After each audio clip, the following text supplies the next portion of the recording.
Olá, queridos, a paz de nosso Senhor e Salvador Jesus Cristo. Vai tudo bem com vocês? Amados, nesta oportunidade, nós vamos falar sobre figuras do arrebatamento pré-tribulacional no Antigo Testamento.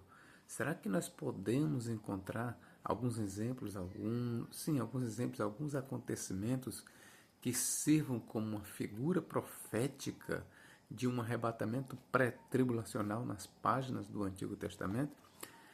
Pois bem, este vídeo pretende trabalhar certos eventos, certos acontecimentos que, segundo os pré-tribulacionistas, são vistos como um prenúncio, como uma profecia para um arrebatamento pré-tribulacional. Então, sem mais delongas, vamos aqui tratar dos temas. O primeiro exemplo é o de Enoque. Eu vou ler aqui para vocês. Gênesis 5:22. E andou Enoque com Deus, depois que gerou a Matusalém 300 anos, e gerou filhos e filhas. E foram todos os dias de Enoque 365 anos. E andou Enoque com Deus, e não se viu mais, porquanto Deus para si o tomou. Aqui nós temos o que? O traslado de Enoque, o arrebatamento de Enoque. Lá em Hebreus 11:5 diz que Enoque foi arrebatado sem ver a morte. Outras versões, para não ver a morte. De qualquer forma, Enoque ele foi arrebatado e não viu a morte.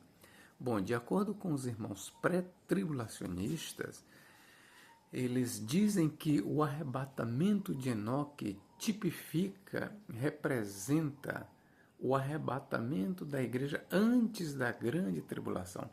Eles dizem que o arrebatamento de Enoque, então, é um retrato profético do arrebatamento da igreja para o céu antes de começar os 7 anos da grande tribulação. Bom, isso aí é feito por meio de uma analogia e vamos lá.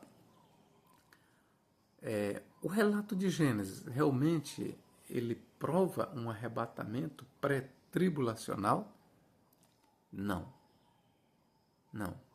Primeiro, vamos analisar. Os pré-tribulacionistas dizem que ninguém viu o arrebatamento de Enoque. Para começar, eles dizem que o arrebatamento da igreja será secreto, será instantâneo, será no momento, no abrir e fechar de olhos, e ninguém verá. Então, eles costumam dizer que Enoque foi arrebatado, da mesma forma ninguém viu. Primeiro, nada na leitura no texto diz que o arrebatamento de Enoque foi instantâneo, no momento, num abrir e fechar de olhos. Nada. Do que eu li em Gênesis 5:22 a 24, diz que Enoque andou com Deus, ele foi justo, Deus o tomou para si. E lá em Hebreus 11:5 diz que Enoque foi arrebatado para não ver a morte, ou sem ver a morte. Mas nos relatos não se diz que Enoque foi arrebatado de forma secreta que ninguém teria visto. Vamos analisar aqui comigo. Se Enoque foi arrebatado de forma secreta e ninguém viu, como é que se soube que ele foi arrebatado? Como é que se chegou à conclusão que Enoque foi arrebatado para o céu? Se ninguém viu, se ninguém contemplou, sim, se ninguém viu o arrebatamento de Enoque, como é que se chegou à conclusão que ele foi levado para o céu? Ninguém viu. Não havia um precedente antes. Como é que alguém ia imaginar que Enoque tinha sido levado para o céu? Bom, e aí você pode dizer, não, Deus revelou. Onde está escrito que Deus revelou? Não, irmãos. O mais coerente, ou o que é coerente a gente pensar, é que Enoque ele foi arrebatado e alguém viu. Pode ser que muitas pessoas não viram, mas alguém viu, tal como o arrebatamento de Elias para o céu não foi secreto, Eliseu viu, foi rápido o arrebatamento, foi. Cavalos de fogo levaram Elias, carruagens de fogo, sim, anjos, seres angelicais levaram, mas Eliseu viu o arrebatamento de Elias. Foi contemplado. E por isso o arrebatamento de Elias para o céu foi registrado. Por quê? Porque alguém testemunhou. Eu aproveito para dizer que não existe na Bíblia Sagrada um registro, um exemplo só de arrebatamento invisível que ninguém tenha visto. Não existe. Então, deduz-se que o arrebatamento de Enoque foi contemplado por alguém. Alguém contemplou. Por que que nós temos registrado na Bíblia Sagrada que Enoque andou com Deus e foi levado para Deus e foi arrebatado?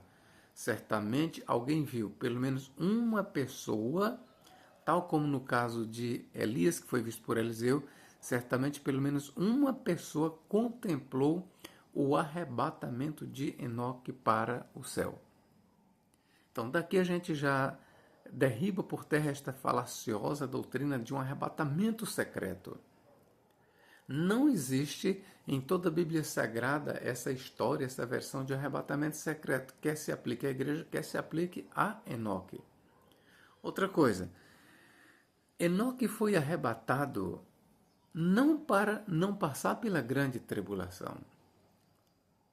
Ele era um homem justo, mas não pense que Enoque era livre de tribulações. Ele não era livre de tribulações, ele não era livre de agonias. Ele era um homem justo e com muito esforço. Ele vivia em meio a uma sociedade ímpia, a um mundo ímpio. Enoque ele não foi arrebatado antes da grande tribulação, não. Enoque ele foi arrebatado antes do dilúvio. E o dilúvio ele é um símbolo, ou ele representa não uma grande tribulação. O dilúvio ele é um sinal da ira de Deus. Então nós podemos dizer que o arrebatamento de Enoque foi um arrebatamento pré-ira e não pré-tribulação. É bem verdade que o dilúvio foi uma grande tribulação para os ímpios. E não só uma grande tribulação, mas trouxe uma destruição para os ímpios. Mas usar o arrebatamento de Enoque para validar a doutrina, a teoria de um arrebatamento pré-tribulacional, isto é um argumento falacioso. O arrebatamento de Enoque ele pode ser classificado e de fato é como um arrebatamento pré-ira divina e não pré-tribulação. Tá certo? O segundo exemplo que nós vamos aqui tratar é o exemplo de Noé. E eu vou ler aqui as passagens aqui, ó. Gênesis 6:13. O que que diz aqui, ó? Então disse Deus a Noé: o fim de toda a carne é vindo perante a minha face, porque a terra está cheia de violência, e eis que os desfarei com a terra. Lembrando que a terra já estava cheia de violência nos dias de Enoque. Ok? Já estava cheia de violência nos dias de Enoque. Versículo 17. Porque eis que eu trago um dilúvio de águas sobre a terra, para desfazer toda a carne em que há espírito de vida debaixo dos céus. Tudo que há na terra expirará. Aqui eu aproveito também para lhe dizer que, do ponto de vista do autor sagrado, o dilúvio ele foi universal. Há a questão, eu já vi debates quando eu fazia teologia, o dilúvio ele foi universal ou foi local? Não, do ponto de vista do autor sagrado, ele foi universal. Do ponto de vista do autor sagrado, o dilúvio foi universal. Versículo 18. Mas contigo estabelecerei o meu pacto, e entrarás na arca tu e os teus filhos, e a tua mulher, e as mulheres de teus filhos contigo. Agora vamos ler aqui outro versículo. Capítulo 7, versículo 1. Depois disse o Senhor a Noé: entra tu e toda a tua casa na arca, porque te hei visto justo diante de mim nesta geração. Versículo 6. E era Noé da idade de 600 anos quando o dilúvio das águas veio sobre a terra. Versículo 7. E entrou Noé e seus filhos e a sua mulher e as mulheres de seus filhos com ele na arca por causa das águas do dilúvio. Versículos 10 a 13. E aconteceu que, passados 7 dias, vieram sobre a terra as águas do dilúvio. E no ano 600 da vida de Noé, no mês segundo, aos 17 dias do mês, naquele mesmo dia se romperam todas as fontes do grande abismo, e as janelas do céu se abriram. E houve chuva sobre a terra 40 dias e 40 noites. E no mesmo dia entrou Noé e Sem e Cã e Jafé, e os filhos de Noé, como também a mulher de Noé, e as 13 mulheres de seus filhos com ele na arca. eles e todo animal conforme a sua espécie, todo gado conforme a sua espécie, todo réptil que se rasteja sobre a terra conforme a sua espécie, e toda ave conforme a sua espécie, e todo pássaro de toda qualidade. E, e de toda carne em que havia espírito de vida entraram de dois em dois para Noé na arca. E os que entraram, macho e fêmea, de toda carne, entraram, como Deus lhe tinha ordenado, e o Senhor a fechou a porta. Vamos lá, queridos. Outro argumento usado pelos pré é que o relato que diz respeito a Noé tipifica o arrebatamento pré-tribulacional da igreja. Não. Aqui, decididamente não. Nós podemos dizer que o livramento de Noé é um livramento pré-ira, não pré-tribulacional. Noé ele foi encontrado justo em meio a uma sociedade ímpia. Você acha que ele tinha paz? Ele tinha paz com Deus. Noé, sim. Mas não pense que ele vivia tão bem naquela sociedade. Não. Outra coisa, vamos analisar o seguinte. O dilúvio, ele é um sinal da ira de Deus. É uma manifestação da ira de Deus.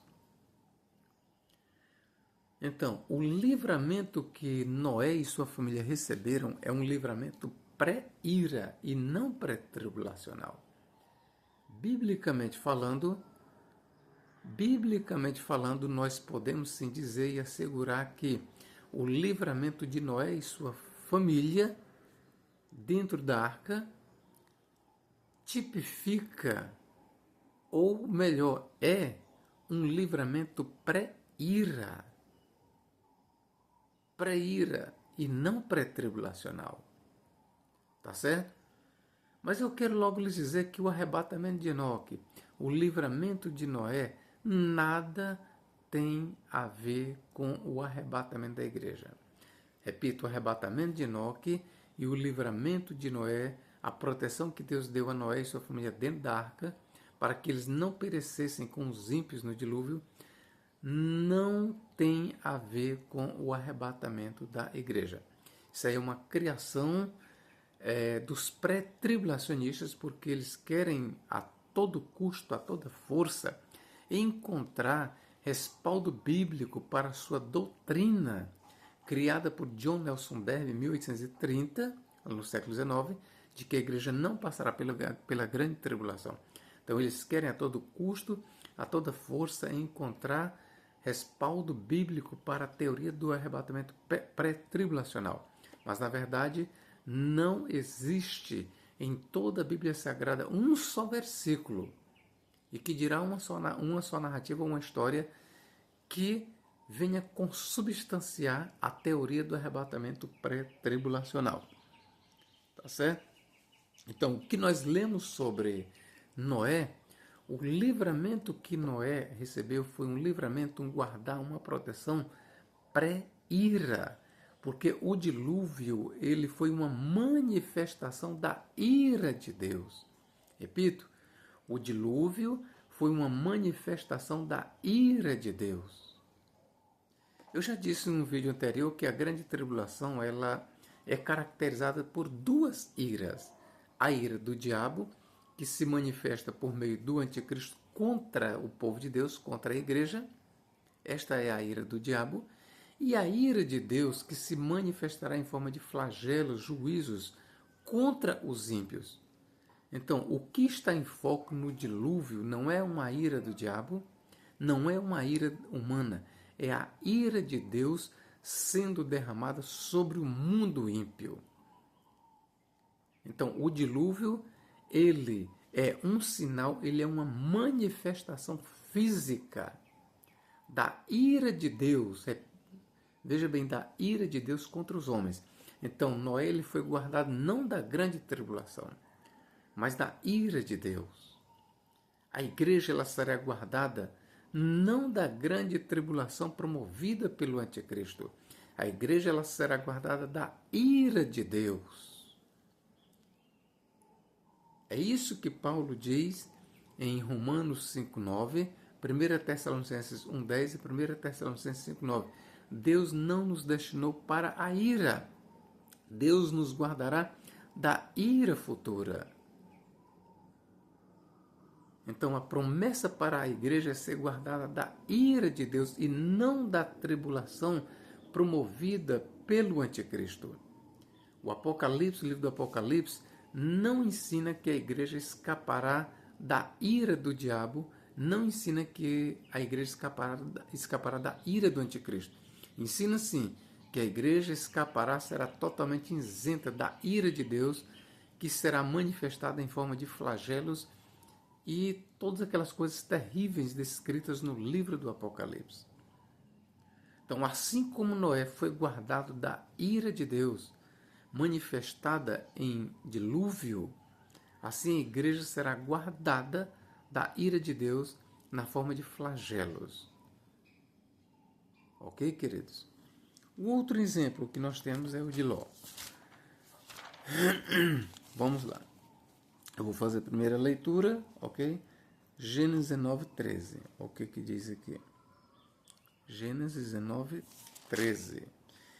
Pois nós vamos, aqui fala os anjos, destruir este lugar, Sodoma e Gomorra, porque o seu clamor tem engrossado diante da face do Senhor, e o Senhor nos enviou a destruí-lo. Aqui fala os anjos com Ló. Versículo 14. Então saiu Ló e falou a seus genros, aos que haviam de tomar as suas filhas, e disse: levantai-vos e saí deste lugar, porque o Senhor há de destruir a cidade. E foi dito, porém, por zombador, foi tido, porém, por zombador aos olhos de seus genros. Versículos 14 a 17, vamos lá. E ao amanhecer, os anjos apertaram com Ló, dizendo: levanta-te, toma tua mulher e tuas duas filhas, que aqui estão, para que não pereças na injustiça desta cidade. Ele, porém, demorava-se, e aqueles varões, que eram anjos, que lhe pegaram pela mão, e pela mão de sua mulher, e pela mão de suas duas filhas, sendo-lhe o Senhor misericordioso, e tiraram-no, e puseram-no fora da cidade. E aconteceu que, tirando-os fora, disse: escapa-te por tua vida, não olhes para trás de ti, e não pares em toda esta campina. Escapa lá para o monte, para que não pereças. Aí vamos continuar. E Ló disse: assim não, Senhor, eis aqui agora o teu servo tem achado graça aos teus olhos, e engrandeceste a tua misericórdia, que a mim me fizeste, para guardar a minha alma em vida. Mas não posso escapar no monte, pois que tenho medo que me apanhe este mal e eu morra. Eis agora aquela cidade está perto, para fugir para lá, e é pequena. Ora, para ali me escaparei.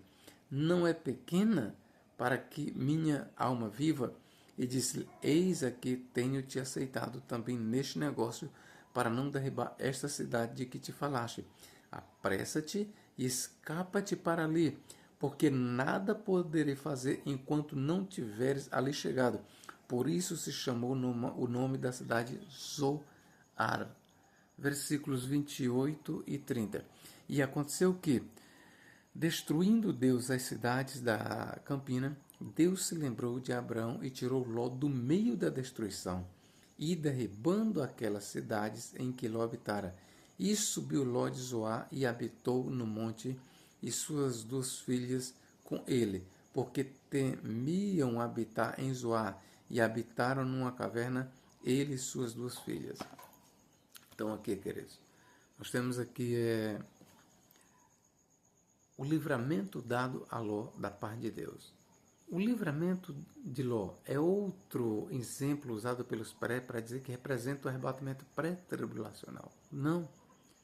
O Novo Testamento diz que Ló, ele tinha sua alma atribulada, ele vivia atribulada no meio dos ímpios. O Novo Testamento diz isso, me parece que Pedro diz que Ló, ele vivia com a sua vida atribulada. Deixa eu ver bem que isso eu encontro. 2 Pedro 2,6. 2 Pedro 2,6. Ver se eu encontro. 2 Pedro 2,6.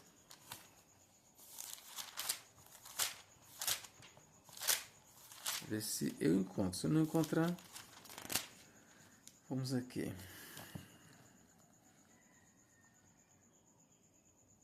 E condenou a 2 Pedro 2,6, e condenou a subversão às cidades de Sodoma e Gomorra, reduzindo-os a cinza e pondo-as para exemplo aos que vivessem impiamente, e livrou o justo Ló, enfadado da vida dissoluta dos homens abomináveis, porque este justo, habitando entre eles, afligia todos os dias a sua alma justa, pelo que via e ouvia sobre as suas obras injustas. Assim sabe o Senhor livrar da tentação ou da provação os piedosos e reservar os injustos para o dia do juízo, para serem castigados. Outras versões diz sob castigo. Bom, mas o que eu queria lhe dizer é o seguinte: os pré-tribulacionistas usam o exemplo de Ló para provar o arrebatamento pré-tribulacional da igreja. Isso não combina, isso não cola. Na verdade, o livramento que Deus deu para Ló é um livramento pré-ira e não pré-tribulação. Ló, ele vivia em tribulação. Ele era tremendamente perseguido. Ele era isolado daquela sociedade. Aqui está dizendo, ele aflige, a sua alma era aflita. Ele vivia afligido, oprimido. Então, o livramento que Ló recebeu, Deus guardou Ló da ira, porque aquilo que aconteceu com Sodoma e Gomorra, Admá e Zeboim, aquelas 4 cidades, aquelas cidades elas foram fulminadas pelo fogo de Deus. Aquele fogo ali é o fogo da ira de Deus. O que aquelas cidades sofreram ali foi a ira de Deus. Então, o que foi que Ló recebeu? Foi um livramento pré-ira. Ló foi guardado da ira de Deus. Assim também no período da grande tribulação, a igreja será guardada da ira de Deus. Assim como Deus guardou Noé, colocando ele e sua família numa arca, e tinha que ser na arca, não podia ser de outro jeito, porque o dilúvio foi universal, e assim como Deus guardou a Ló de ser destruído com os sodomitas, como? Tirando ele de Sodoma. Sai, Ló, escapa-te com a tua vida. Assim também Deus preservará o seu povo no período da grande tribulação. É assim que Deus livra o seu povo. Não se tem um exemplo sequer na Bíblia Sagrada de Deus guardando o seu povo ou livrando o seu povo dos ímpios, tirando para o céu, arrebatando para o céu. Não se tem um exemplo. Não se tem um exemplo. Não se tem um exemplo. Você diz, Enoque foi arrebatado. Ele não foi arrebatado para não passar pela aflição dos ímpios. Ele foi arrebatado primeiro por causa da sua grande justiça. E por causa da sua grande justiça, sim, é o que a Bíblia diz, por causa da sua grande justiça, porque ele andou com Deus, ele alcançou uma santidade tão tremenda, tão grande, mas tão excelsa, que Deus o tirou do meio dos homens e o levou para o céu. E o arrebatamento de Enoque foi antes da ira de Deus cair em forma de dilúvio. Então, queridos, nós temos exemplos de Deus guardando o seu povo nas páginas da Bíblia Sagrada, mas não via arrebatamento para o céu. Nós não temos nenhum exemplo de alguém que foi arrebatado para o céu para não passar por tribulações, para não passar pela ira de Deus. Nós não temos. Nós não temos nenhum exemplo na Bíblia Sagrada de alguém que foi arrebatado para o céu para não passar pela ira de Deus. Não, Deus guarda o seu povo aqui na terra da sua ira. A ira de Deus, ela cairá sobre os homens aqui na terra, assim como caiu no passado, e Deus, assim como guardou no passado, guardará no futuro. A forma de Deus trabalhar é esta, queridos. Não existe outra forma. Vou ler mais uma vez sobre Ló aqui, 2,6. 2 Pedro 2,6. E condenou a subversão. Eu vou ler o versículo 5. 2 Pedro 2,4. Porque se Deus não perdoou aos anjos que pecaram, mas havendo-os lançado no inferno, os entregou às cadeias da escuridão, ficando reservados para o juízo. E não perdoou ao mundo antigo, mas guardou a Noé, guardou a Noé, livrou, guardou. Pregoeiro da justiça, com mais 7 pessoas, ao trazer o dilúvio sobre o mundo dos ímpios, e condenou à subversão as cidades de Sodoma e Gomorra, reduzindo-as a cinza e pondo-as para exemplo aos que vivessem impiamente. E livrou o justo Ló, enfadado da vida dissoluta dos homens abomináveis, porque este justo, habitando entre eles, afligia todos os dias a sua alma justa, pelo que via e ouvia sobre as suas obras injustas. Assim, sabe o Senhor livrar da tentação ou da provação os piedosos e reservar os injustos para o dia do juízo, sob castigo. Essa é a tradução literal do texto no grego. Ok, queridos? Que Deus em Cristo nos guarde e nos abençoe, agora e para todo sempre. Amém.